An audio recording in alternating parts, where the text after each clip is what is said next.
You then. So, who are you and what do you do? I'm Mark and I'm joint run the club with Rob. Who I've got a clip with Would that you I'll mind with put in a bit. So, tell us about the club, how the club got started and stuff like that. I started it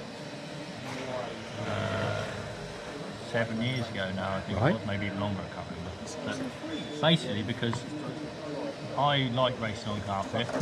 All the other clubs around here were on Astro carpet or didn't run touring cars. Yeah. And I just wanted somewhere to do it. Cool. So you're a touring car only club? Yeah, I mean we will run other classes if it was quiet.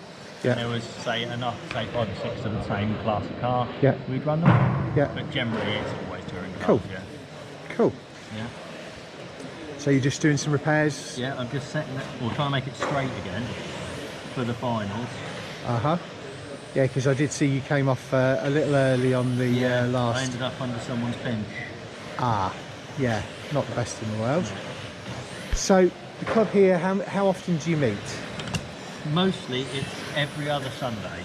Right. But it does vary a little bit depending on the hole, when we can get it. Yep. And it also varies.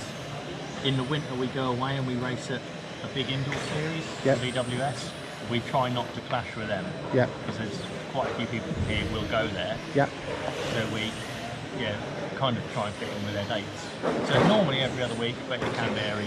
Yeah, and what I'll do is I'll link your Facebook page, and on the Facebook page there's a really good post that gives you the what 3 words and gives you the Yes, there's a pin. gives a pin drop for Google Maps, because finding this place without that is not the easiest thing in the world. No, the postcode doesn't help you. No, no. So there's a lot of people running similar chassis here. They're talking about the EARCC chassis. Yeah. I've seen there are a few Tamias about. Yeah, and there's quite a few X-rays as well. They're a very popular chassis. Cool. So what's the format of how you do a day's racing here? So we start off with, we arrive, we set the track up, and then the track is open for free practice until I've organised all the qualifying. Yeah. Qualifying is organised by ability. Yep. So from 0 to 100, depending on how good you are, Yeah. how good you think you are. And then at the moment, because we're running the championship, every time we run through a meeting, at the end of the meeting, the computer reclassifies everyone's ability depending on where they finished in the championship for that day. So by the end of the championship, we should end up with everyone exactly where they need to be. Cool. Which will then help with the qualifying and all the rest. Yeah, so then everyone's qualifying will be closer. Yeah. Yeah, so we do, once the computer's done, we do 4 qualifying rounds for 5 minutes, and then your fastest time from any of those rounds. So is it fastest lap or No, fastest? it's your fastest 5 minutes. So the amount of laps you can get in 5 minutes. Right. That is the time that determines where you start in the finals. Yeah. So then in the finals, I'll then the computer will sort everyone into, depending on how many I put in a race, which is 5 today. Yeah. So it'll sort everyone, so the first 5 people, and it'll just keep going down until we run out of people. Cool. And then we run them, and then... So and then it's sort of like C final, B B final. A, B, C, D, E today, and it just goes down. Starts on the E, always goes. Yeah.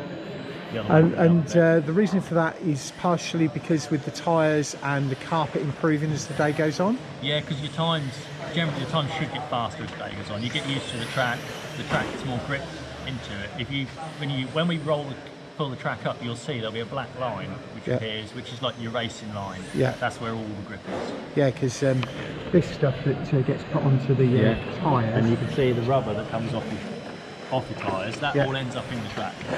So the more of that you can get in, the better.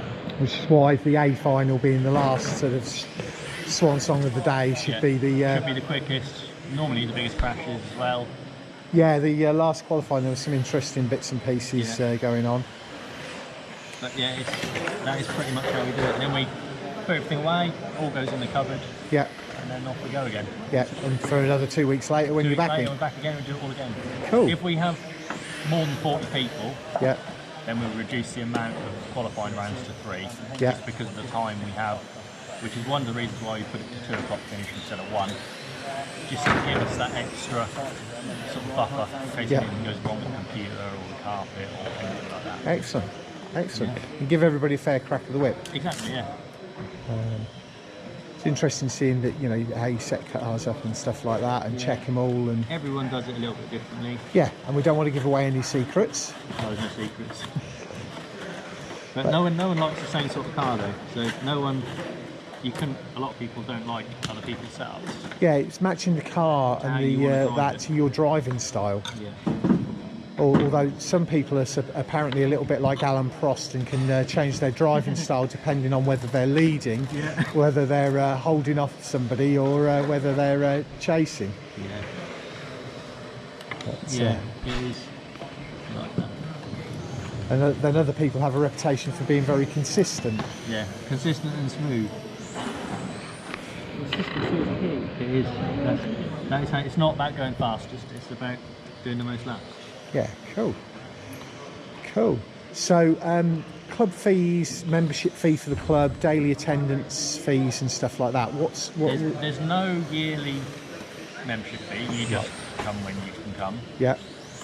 The race fees for the day, it is from after today, it's going to be £12 for an adult, and £5 for a child. Which for a day, from you open at what, 8:15 in the morning to start setting up, by 10 o'clock you should be up and racing. Normally, recently we've been quite good and been racing by 9:30. Wow.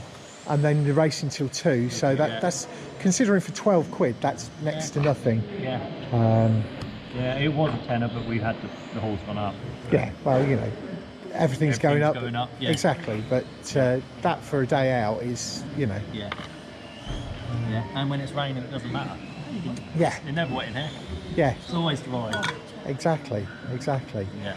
And obviously you've got the Facebook page, and somebody says that you sometimes stream to Facebook. It's a website called EARCC Results, Right. which is run by RC Timing, who make the program we run on a computer. Yeah. So they basically host our live feed. It's not, you don't watch the races as such, but you can watch the times and everything live on the actual computer, so you can see how everyone's doing. You can see the championship results, where you're sitting, and all that. Yeah, but there's always a link on Facebook for that. Cool.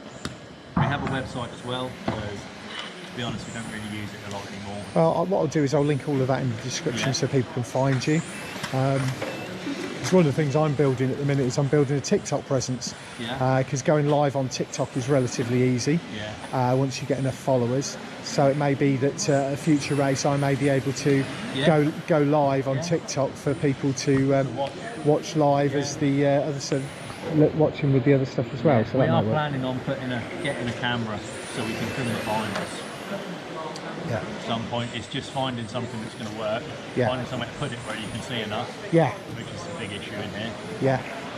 And then putting them on YouTube. If there's we have got a YouTube page as well. Okay, so I'll link that as well. Which has not had a lot on it recently, but there are some races on there. Cool. Bits and pieces for people to see what to do. Yeah, cool. So I spoke to Rob earlier, and we sort of talked through, and I'll cut that clip in a minute about a setup and stuff like that. Obviously, this is your main rig, and you've got your two children that also race. If you in a minute or two, we'll probably have a look, see if you've got time, have a look at their rigs and show that. So I'll stop this clip now. So, hi. Oh, you're right.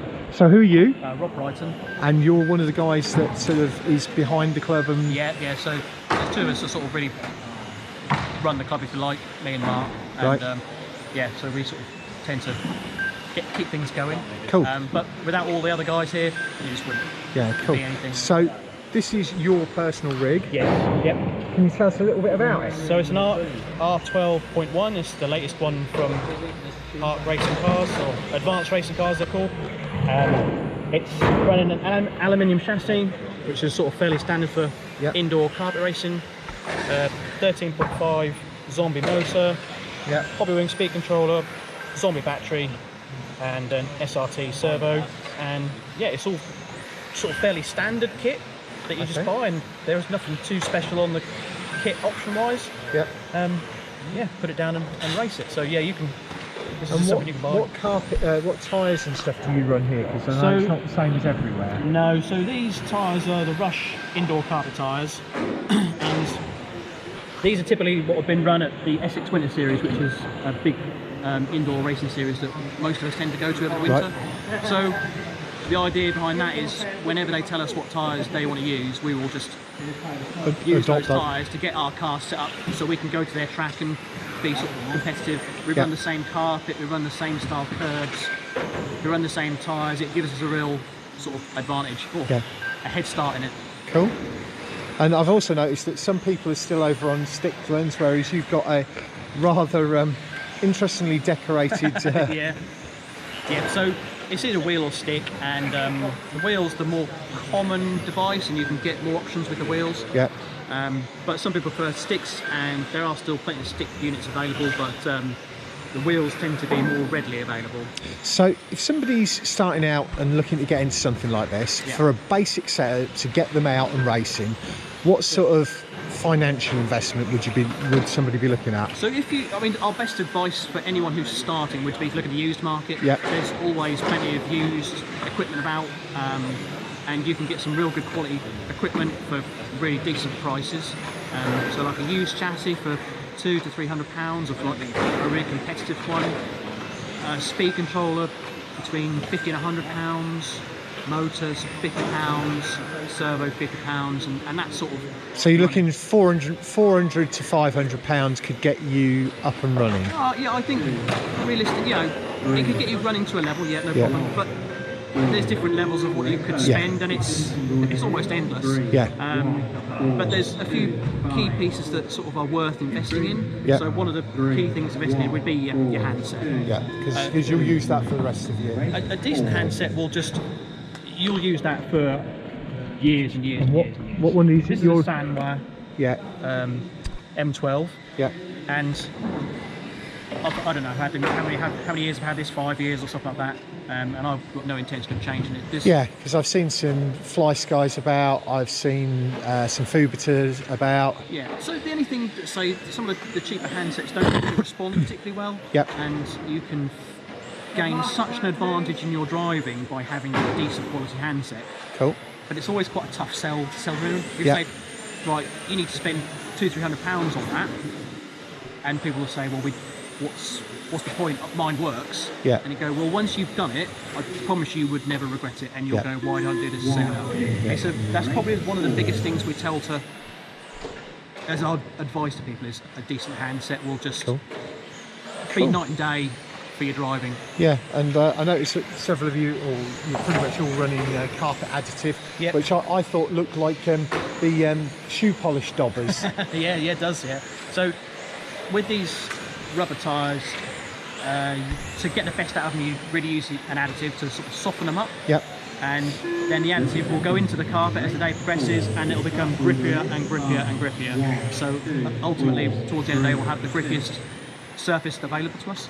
Yeah. And that's what you want, more grip. So the more additive you put down earlier in the day, the better it's going to be for the later heats and for the final. Yeah. Yeah. So the first people out get the worst deal, really, as they're sort of clearing the track of all the debris from the previous times. Yeah. All the dust and sort of stuff that settles into the carpet, they get the job of sweeping it up. Yeah. So the first round or so is usually a little bit sketchy, but after that, the carpet comes up pretty nicely, and the more people there are, the better it is. Cool. Yeah, because numbers today are a little bit down on normal. Yeah, so we normally have sort of 30 to 40 people, and we're sort of around the 20-something mark, which we're down to. A few people out and about on holiday and all that sort of jazz, and other commitments. And with the 2 bank holidays we've had this month. Unfortunately, most places race on Sundays, so you clash with a lot of other things, so it's inevitable that you can't be everywhere at the same time. Yeah, definitely. But, we've got a real good bunch of guys and girls here who all work regularly. And all ages, from children up to people who might be drawing a pension. Everyone's got to start somewhere, haven't they? Yeah. We've got to start somewhere. Everyone's welcome. We have the juniors. The juniors have their own championship, their own prizes. Cool. And we there's no animosity towards them at all. They crash and bang their way around if they like this. It's all part of it. Well, you have to learn, don't you? Yeah, absolutely. And we have some older gents and stuff here. Everyone's welcome, and it's just about having a bit of fun, enjoying yourselves, and Of course, it's competitive. Yep. It's always competitive, but it has to be fun. Definitely. And it has to be respectful. We don't tolerate shouting and all that sort of jazz. It's not good. No need for it. It doesn't set good examples for the juniors. Yeah. But we're lucky. We've got a good bunch of people here generally, so it works quite well. Excellent. Yeah. Excellent. Right. Right. Okay. So these are your two children's cars. Yeah. And one of them is almost, well, very similar to yours. Yes, this one, it's the old Yokomo, it's 2018 chassis. Right. And yeah, it's very similar to what you'd expect from a touring car. So carbon fibre, brushless, lipo, all titanium bits and pieces on it, and yeah, it is Light, quick, competitive. an out and out proper race car. Whereas this one, which is my youngest, it's the TTO1, which is... So that's a Tamiya TTO1. Or TTO1E, this one is. Yeah. It's got a brushless in it, but it's only 21.5 stone motor, just so it's easy to drive. Yeah. And it's got some oil-filled shocks on it, just so we can get the ride height up where we want it to. But it's like a tank, you can drive it through everything. And can take the knocks and not so much repairs. You can basically hit it into everything and it will carry on, which is what kids need, because they need something that you can just keep going, do your laps, because the more time you drive on the track, the better you get. Yeah, the more practice you get in. The more practice, the better you get at it. And yeah, it's a bit of a mess. It doesn't get a lot of love. It gets chucked back in the cupboard again at the end of the week, and then pulled out again next week, and the battery's charged, and off it goes. Yeah, which is good. Yeah, and that is all that happens with it. Yeah, it's good. But yeah, it's just. But a setup like that, as opposed to a setup like yours, which, you know, new is going to be thousands probably. Yeah, you could buy ready to run TTO1E, the ones that come in the box with speed controller and everything in it, and race it. And it'll be just as good, probably, especially if you're starting out. Yeah. You'll be no slower with that than you'd be with a proper touring car. Yeah. And that'll probably be better for you because you'll be able to carry on. You crash one of these and you break it, that's it. You crash that, you put it back on track and go again. Yeah. Yeah. Sounds like a good way for those first. These are a good entrance to it. And if you wanted to, you can buy loads of hop-ups for them and things. They do lots of aluminium parts and stuff. Yeah. But none of them really make it any faster. Because it's essentially, it's always going to be a tough chassis. The suspension is compromised. Yeah, and the suspension geometry doesn't have the flexibility. Can't change it. No, it is what it is. Yeah. Cool. Yeah. Yeah. But, that's interesting. And obviously, you know, you're all running the same tyres from the winter series. My old tyres go on their cars. So when they're worn out of that, you get them first, and then when you're finished with them, they get passed down. Passed down, or they end up like the one that's under here, where the middle gets smashed out of it. And then it goes in the bin. But yeah, it's cool. The tyres just get. Yeah, so the pit board setups, I mean, I noticed that there's 3 pit boards here and they're all kind of similar. You're having a very big flat plate to put it on to keep it all level. Yeah. Most of these made by the same people. These are ready. And you get on the other side, you get to measure it with. Yeah. But you've then got an edge, so you can't get, so everyone uses this side. Right, and then you've got the things to lift the chassis up, and then they're droop blocks, so you put them under like that. Yeah. So I've got the right arm, and then with the droop, let me just take this one off. With the droop gauge, you can then measure. This is like your downstop almost to your suspension, so you can measure how far. Where you want it to go. See, I set mine at 4.4, so you can't hit the 4.6. Yeah, and it stops the weight moving forward.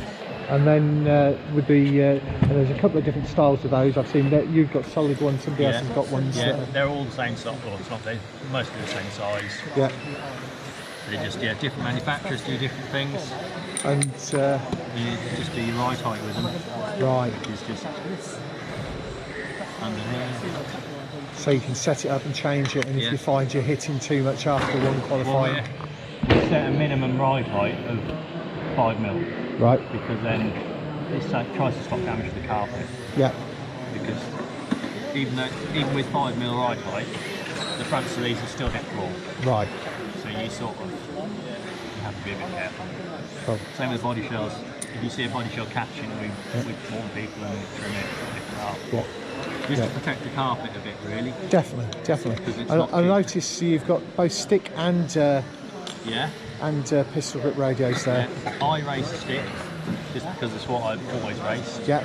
I tried a wheel for 6 months and I couldn't do it. Yeah. So this is my eldest. It's just a cheap 2.4 wheel set. It's the one I tried when I tried to do it, and I couldn't do it. But she prefers that to wheel. Yeah. The other one runs a stick set as well. Right. It's just what they like. Yeah. Yeah, that one. This is just a cheap 2.4 again. Yeah. Stick setup. Yeah. You see, that's the thing. You know, once you invest in a radio system, that radio system can go in this. It can go. I'll never change this again. Yeah. That'll be the setup. And this is the cheapest good stick set you can buy. Fubita. Futaba, a 4G, P4G RS, and it does everything you need. See, I had a Futaba on my old Mardave Apache way back in the day. Yeah. Back before we were electronic speed controllers, and you got the wiper. Yeah, you got the wiper. And I wanted a Tamiya Grasshopper for Christmas, and I ended up with a Mardave Apache, and I think it was the right decision because that thing was. I wish I still got it today because that thing was an absolute tank with a full alley chassis, front and rear bumpers that you could literally drive through anything with. Yeah, the Tamiyas weren't that strong. No. The Grasshoppers they used to snap the back of the chassis off. Yeah. They were cool. They weren't so good. Well, thanks very much for your time today. I will put all of this together and put a video up as a podcast for people to watch, and then obviously I've got other content that I'm filming, and I'm going to film the main final, and then perhaps come over in a few weeks' time and film some more stuff with you.